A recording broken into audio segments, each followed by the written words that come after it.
Shabbat Shalom, my friends, and happy Purim. One of the great lessons of Purim is to place our trust in something beyond ourselves. We see that Megillat Esther tells the story of Mordechai and Esther. And of course, we've got this Jewish queen in the palace who's going to save the day. The sages of the Midrash teach us that the Jewish people of Shushan and throughout the 127 provinces of ancient Persia did not place their trust in Mordechai or Esther.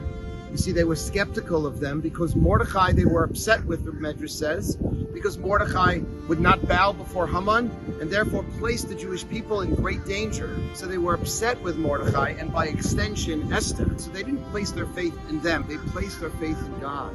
And that's really what we need to do. We have to, of course, support the IDF and send money and send our love and go to Israel and volunteer and do everything we can in our power to keep Israel, the IDF, strong.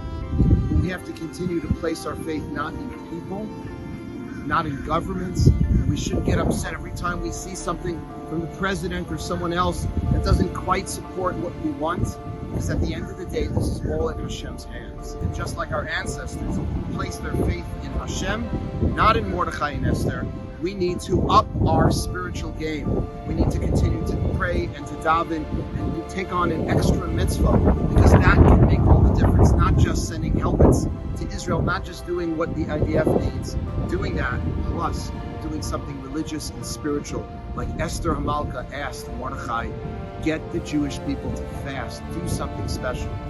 And that's why the president of Israel today called upon all Jewish people, 16 million Jews of the world, to daven at the same time, 5:30 p.m. in Israel, New York City, 11:30 a.m. That on this fast of Esther, going into the holiday of Purim, we should join together, not only remembering that we've got the IDF, the government of Israel, we've got members of the Senate and House of Representatives, pushing for us, but we've got Hashem. We've got our Torah and our mitzvot, that we place our faith ultimately in God and in our own spiritual initiative.